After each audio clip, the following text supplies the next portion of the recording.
Chers auditeurs, bonjour, merci d'être au rendez-vous de votre santé, votre avenir, le magazine santé de VOA Afrique. Au micro, c'est Rosine Monezero et je suis en compagnie de Mohamedou Oumfa pour la co-présentation. Bonjour Mohamedou. Bonjour Rosine, bonjour chers auditeurs. Cette semaine, nous parlons de la malnutrition et ses conséquences sur l'organisme. Professeur Victoire Damien Agué. Un enfant malnutri est sujet à de maladies infectieuses parce que son système immunitaire n'a pas tous les éléments qu'il faut pour se mettre correctement en place. Ce sont des enfants dont la croissance est altérée. En Afrique comme dans le reste du monde, la malnutrition est un problème majeur de santé publique. Les chiffres sont éloquents. Docteur Moumouni Kinda. Chaque année, Alima prend en charge sur les districts de Myria et de Dakoro pas moins de 40 000 enfants sur près de 400 000 enfants qui sont attendus au niveau du Niger. Toutes vos rubriques habituelles seront au rendez-vous. Le docteur Aman Genkap répondra une fois encore aux questions des auditeurs. Mais tout de suite, commençons par l'actualité. Coup d'œil sur l'actualité. Comme d'habitude, pour parcourir l'actualité de santé, nous recevons Firmin Koyaweda. Bonjour Firmin. Bonjour Mohamedou. Nigeria, une épidémie de méningite frappe plusieurs États du pays et au moins 269 personnes sont décédées au cours des 5 derniers mois. Oui, Mohamedou, 1828 cas ont été recensés et 269 décès enregistrés dans une quinzaine d'États, selon Olubunmi Ojo du Centre national de surveillance des maladies qui s'exprimait sur une télévision locale. Au moins 5 États du nord du pays, Sokoto, Zamfara, Katsina, Kebbi, Niger et le territoire fédéral de la capitale Abuja sont les plus sévèrement touchés par cette maladie mortelle et ont atteint le seuil épidémique, a-t-il ajouté.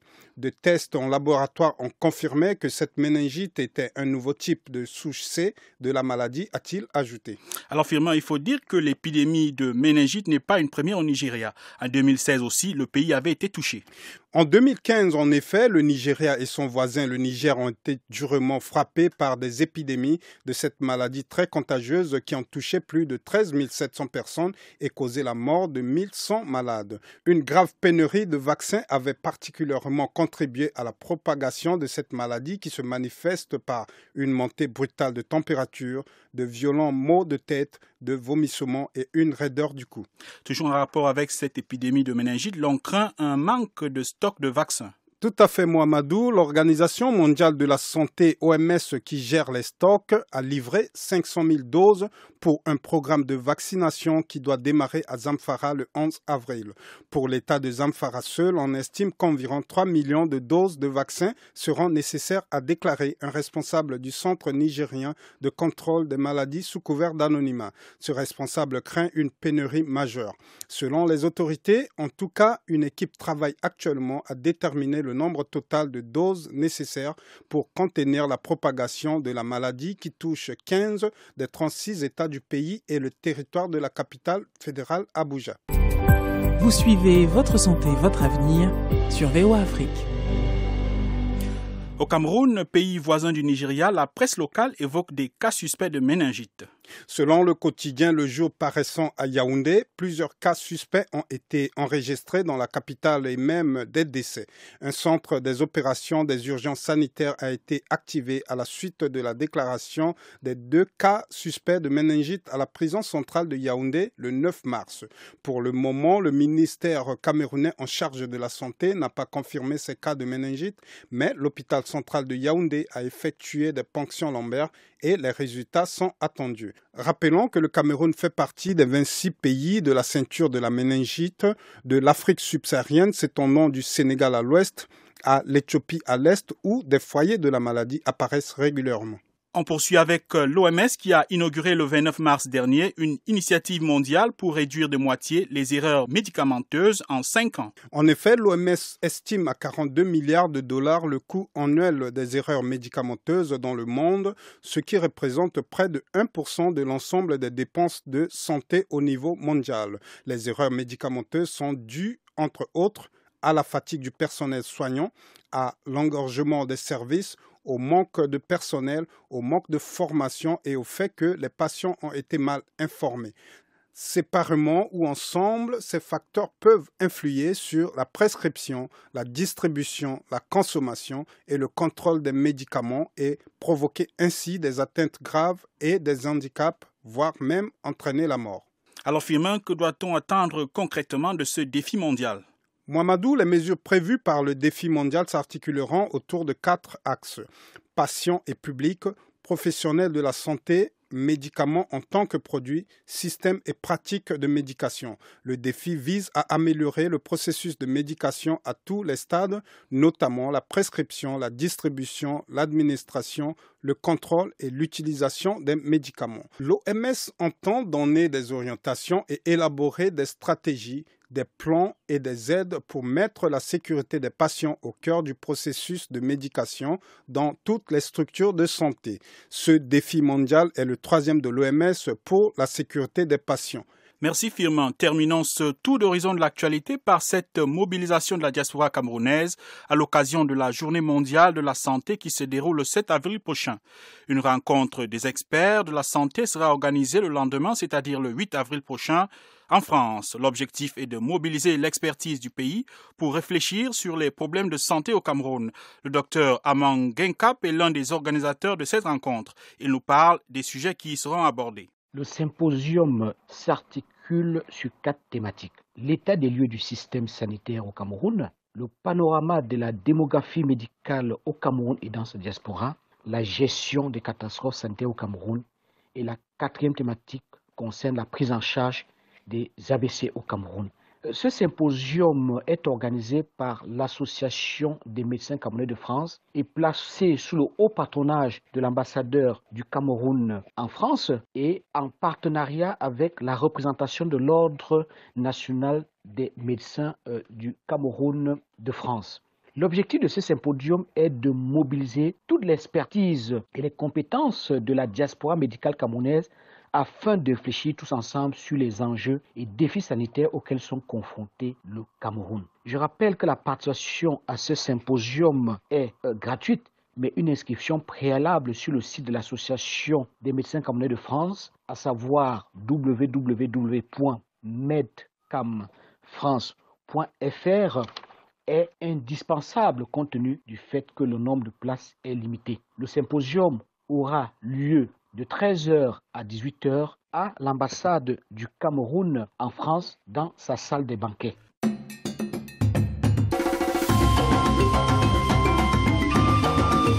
Votre santé, votre avenir, l'invité de la semaine. Une personne sur 3 souffre d'au moins une forme de malnutrition selon les statistiques de l'Organisation mondiale de la santé.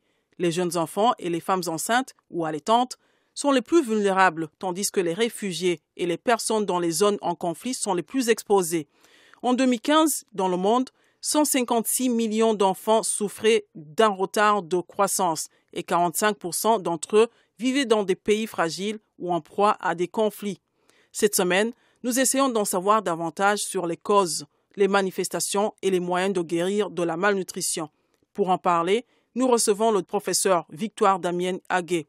Elle est médecin nutritionniste et directrice de l'Institut régional de santé publique de Ouidah au Bénin. Elle commence par nous expliquer ce que c'est que la malnutrition. La malnutrition, ce sont des troubles que l'on constate au niveau de l'organisme d'un être humain et qui est consécutive à des problèmes liés à son alimentation à moyen ou long terme.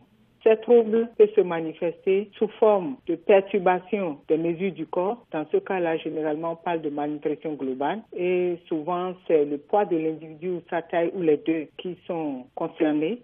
On peut avoir aussi des troubles au niveau des constantes biologiques. Il s'agit notamment du taux de différents nutriments au niveau de l'organisme. Généralement, il s'agit des micronutriments. On parle de malnutrition par carence en micronutriments. Il peut s'agir aussi des troubles fonctionnels, par exemple la baisse de la vision. Lorsque l'intensité de la lumière diminue, on parle de cécité crépusculaire en cas de carence en vitamine A. Il peut aussi s'agir de troubles métaboliques plus prononcés. C'est ce que l'on observe dans les cas de malnutrition par excès d'apport, généralement quand il s'agit d'obésité. Et dans ce cas, généralement, les taux des métabolites peuvent augmenter. Je donne l'exemple lorsqu'il s'agit de l'obésité, de l'augmentation des lipides dans le sang, par exemple l'hypercholestérolémie, l'augmentation du cholestérol dans le sang.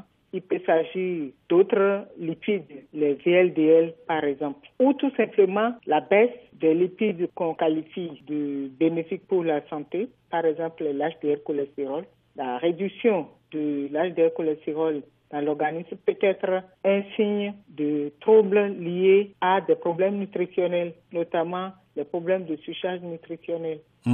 Alors, professeur, selon certaines études, les femmes enceintes et les enfants sont les catégories les plus vulnérables à la malnutrition. Expliquez-nous pourquoi ces catégories de personnes. Oui, les enfants parce qu'ils sont en pleine croissance et justement leur organisme demande plus de nutriments. Donc, leurs besoins proportionnellement à leur poids et à leur taille, leurs besoins en nutriments sont élevés et lorsqu'on ne fait pas attention à leur alimentation, ils peuvent être carencés. Les femmes enceintes, parce que justement, elles doivent non seulement subvenir à leurs propres besoins, mais également aux besoins de croissance de l'enfant qu'elles portent.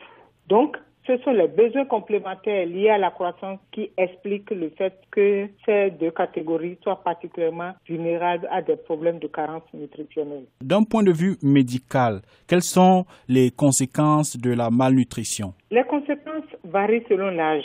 Chez l'enfant, et aujourd'hui on se rend compte même très tôt, même pendant la vie intra-utérine, lorsque la malnutrition survient, l'enfant peut être prédisposé à des maladies de surcharge à l'âge adulte.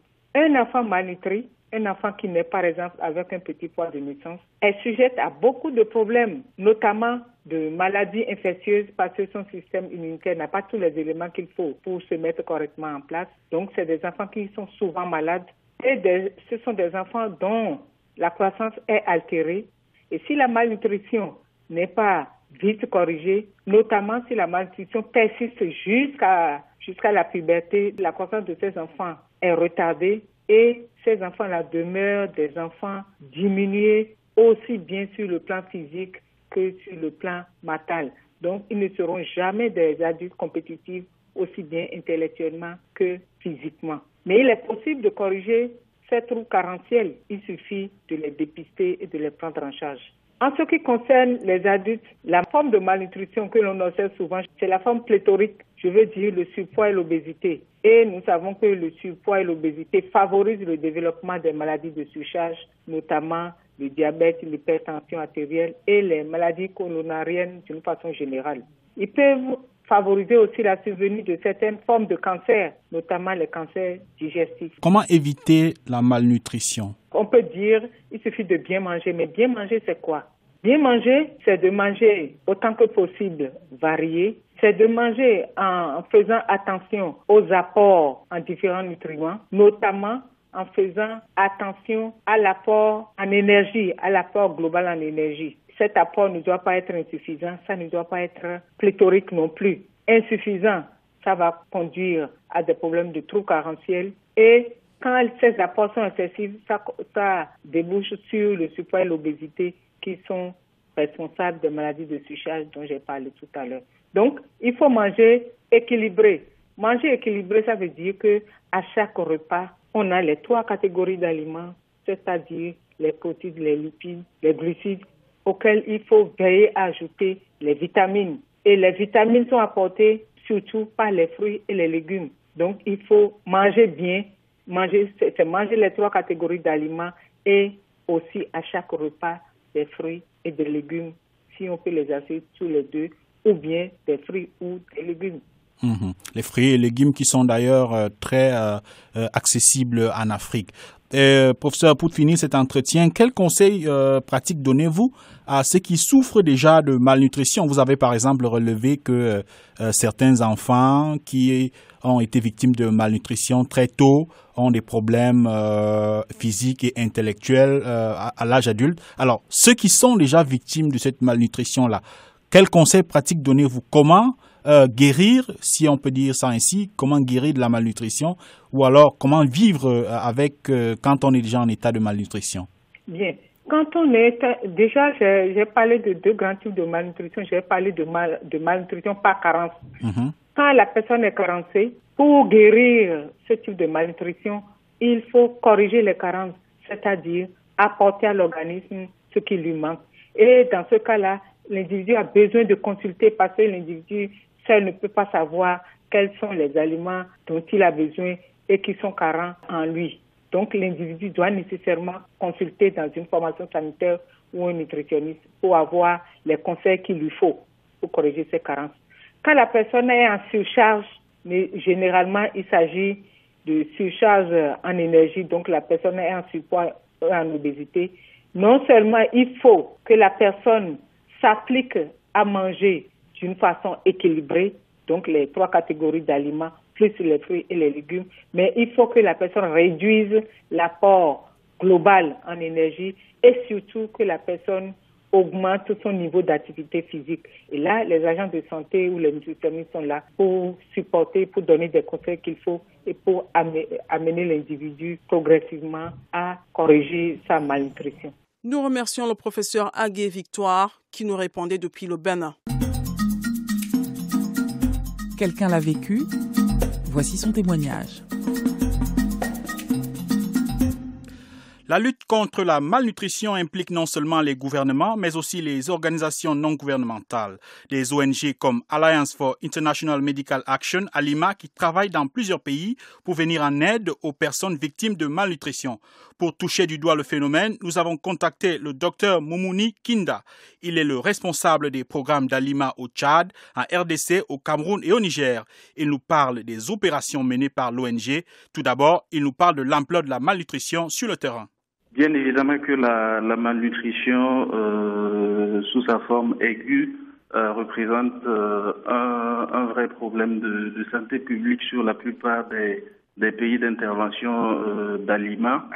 Et pour vous donner une idée de l'ampleur de la situation, je peux vous parler du cas du Niger, que je connais très bien, où on va dire chaque année, ALIMA prend en charge sur essentiellement 2 terrains, notamment les districts de Myria et de Dakoro, pas moins de 40 000 enfants, sur près de 400 000 enfants qui sont attendus chaque année au niveau du Niger. Donc nous prenons, on va dire grosso modo, 40 000 enfants, et au Niger, il faut dire qu'il y a pas moins de 60 000 enfants qui sont pris en charge uniquement pour la partie hospitalisation par les différentes ONG au niveau du Niger. Et ces 60 000 enfants pris en charge au niveau de l'hospitalisation, qui est bien sûr un risque très élevé de mortalité, ne représente que 15% de l'ensemble des enfants qui auraient besoin de prise en charge pour la malnutrition aiguë sévère, pour sa forme sévère.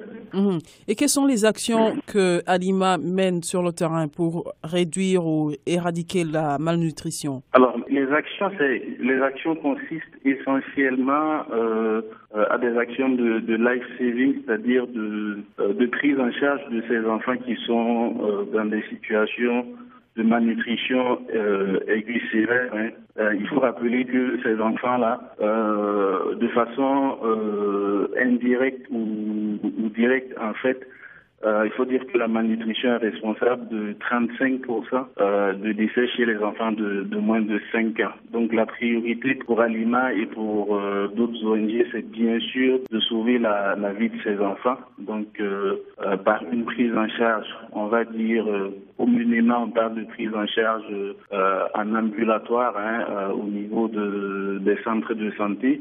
Pour les cas les moins graves, c'est-à-dire les cas qui ne sont pas compliqués, il y avait quand même un besoin de prendre à peu près, on va dire, entre 15 et 20% de l'ensemble de ces cas dans les services d'hospitalisation, ce qui représente quand même un gros travail, on va dire, au niveau hospitalisation, au niveau des hôpitaux, des districts dans lesquels on travaille.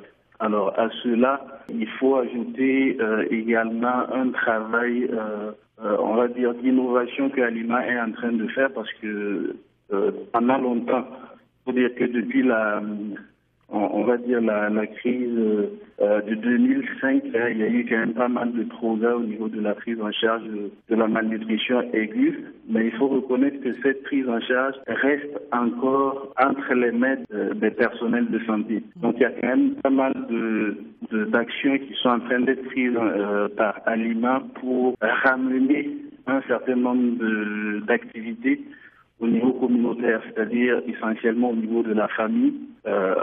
On essaie de faire de telle sorte que l'identification des enfants souffrant de malnutrition aiguë puisse être faite, on va dire, par la famille. Donc par la mère, par le père, par la grand-mère, également par les tuteurs des enfants. Donc, nous, on considère que si la famille peut identifier rapidement la malnutrition, cela peut éviter pas mal de complications, voire même que, on va dire, la famille peut commencer d'abord la prise en charge de la malnutrition avant qu'on en arrive à des formes sévères. Alors, Alima a mis en place ce qu'on appelle communément un programme qui s'appelle PPMR, où on a démontré que la famille, et notamment les mères, peuvent aussi, bien que les agents de santé communautaires, identifier les cas de malnutrition aiguë sévère à l'aide juste d'un ruban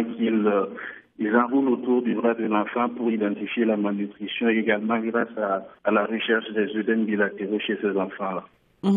Et quel bilan faites-vous aujourd'hui, du moins pour l'année 2016 et le début 2017? Alors, il faut se dire que la situation, de manière générale, reste préoccupante. Pourquoi préoccupante? Parce que vous savez très bien que cette situation de malnutrition aiguë est vraiment exacerbée par les différents conflits que nous connaissons, surtout au niveau de la bande sahélienne. On a la crise liée à Boko Haram qui amène pas mal de déplacements de population, pas mal de besoins au niveau humanitaire, avec bien sûr des taux de malnutrition qui restent très élevés, très souvent au-delà des seuils d'urgence. Donc la situation elle reste préoccupante, voire même en 2017. On pense que la situation elle sera un peu plus préoccupante et vous savez que, alors je ne vais pas m'en tenir juste aux pays dans lesquels Alima travaille au jour d'aujourd'hui. Vous avez entendu parler du Yémen, vous avez entendu parler du Sud-Soudan, pays dans lequel d'ailleurs Alima compte ouvrir un programme justement pour faire face à ces besoins de plus en plus croissants par rapport à la malnutrition et également par rapport à d'autres besoins humanitaires. Donc la situation, elle reste préoccupante et pour le moment, il faut dire que pour 2017 à Lima, nous pensons que nous avons soigné au minimum 140 000 enfants rien que pour la malnutrition aiguë sévère. Donc ça, ce sont nos chiffres, nos estimations pour le début de l'année qui risquent bien sûr d'être revues à la hausse. Et y a-t-il des difficultés que vous rencontrez dans la lutte contre la malnutrition? Oui, des difficultés, il y en a. Il faut parler également, nous travaillons en général dans des pays où la sécurité quand même reste assez préoccupante. Donc la première difficulté reste, on va dire, l'accès aux populations et aux malades, parce que c'est pas ça un risque en fait pour les équipes, nos équipes au niveau du terrain, qui chaque jour prennent des risques pour pouvoir aller soigner ces populations-là. Donc ça c'est une première préoccupation et nous pensons que si la situation sécuritaire s'améliore, les populations elles-mêmes pourront, de par des mécanismes différents, mieux se prendre en charge et elles auront un meilleur accès à la prise en charge. Alors l'autre difficulté, c'est bien sûr face à la multitude de crises au niveau à travers le monde. On parle de la crise en Syrie. Alors il faut savoir qu'il y a une baisse des financements humanitaires pour la prise en charge de la malnutrition, surtout au niveau de la bande sahélienne. Alors, on parle de plus en plus de la nécessité à ce que les pays, les États puissent s'impliquer davantage. Et nous savons tous que ces États-là ne sont pas prêts au jour d'aujourd'hui à pouvoir prendre plus de responsabilités. Et du coup, la baisse des financements risque d'entraîner beaucoup de gaps. On risque d'avoir beaucoup d'enfants qui n'auront pas accès aux soins de santé. Et comme je le disais au début de mon propos, en fait, au Niger, il n'y a pas moins de 60 000 enfants qui sont pris en charge uniquement au niveau de l'hospitalisation grâce essentiellement au financement humanitaire. Donc si nous avons une grande baisse de ces financements-là, il va sans dire qu'il y a beaucoup de ces enfants-là qui ne seront pas pris en charge. Et là, je vous parle du cas uniquement du Niger. Nous remercions le docteur Moumouni Kinda. Pour suivre les activités d'Alima, connectez-vous sur www.alima-ngo.org.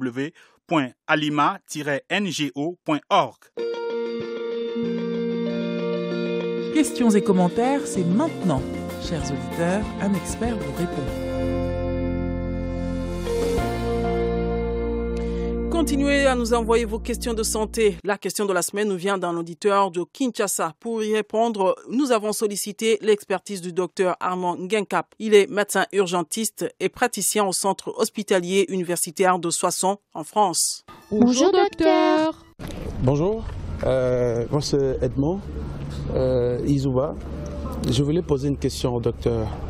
Je veux savoir si un enfant fait régulièrement de fièvre, comment lui donner un calmant de manière définitive?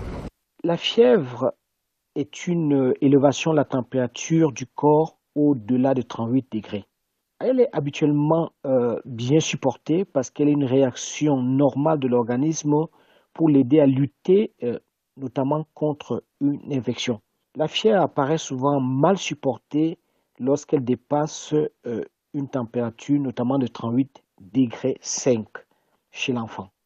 C'est pour ça que le conseil que je peux donner à Edmond, au lieu de chercher un médicament qui va complètement le débarrasser de cette fièvre, ce calmant qu'il cherche à tout prix à trouver pour pouvoir le débarrasser de cette fièvre, je crois qu'il devrait, dans un premier temps, amener cet enfant-là, consulter un médecin pour qu'il puisse éliminer une infection, parce que très souvent, la fièvre, lorsqu'elle apparaît chez un enfant, est en rapport avec une infection et apparaît comme étant une réaction de l'organisme face à l'agression par une infection. Donc il faut absolument éliminer une infection chez cet enfant-là. Mais en attendant qu'il puisse consulter un médecin pour pouvoir éliminer une infection chez cet enfant, il y a des petits conseils qu'il devrait pouvoir adopter. La première chose, c'est que s'il a le sentiment que son enfant a la fièvre, il faut absolument qu'il puisse mesurer cette température-là. Il puisse mesurer la température corporelle de l'enfant. Il faudrait donc dans ce cas-là qu'il puisse acheter un thermomètre ou s'il a déjà ce thermomètre, qu'il la mesure. Si la fièvre est supérieure à 38 degrés 5, il faut absolument la faire baisser parce que si on ne la fait pas baisser, là, la fièvre risque d'être mal supportée par l'enfant et être un peu plus préjudiciable. Il faut aussi pendant le moment où il détecte que l'enfant a la fièvre, bien hydrater l'enfant. Il suffit de lui donner régulièrement des petites quantités d'eau à boire et éviter surtout de couvrir l'enfant parce qu'en couvrant trop l'enfant avec des couvertures, ça augmente encore la température corporelle de l'enfant. Alors que lorsqu'un enfant a la fièvre, il faut absolument tout faire pour que cette température-là ne dépasse pas 38,5. Il y a des médicaments qui existent, mais je crois que avant d'aller dans le domaine thérapeutique, il faut déjà faire un diagnostic. Quelle est la cause de la fièvre chez cet enfant-là? C'est pour ça que je recommande encore à Edmond de faire consulter cet enfant le plus rapidement possible. Merci, docteur.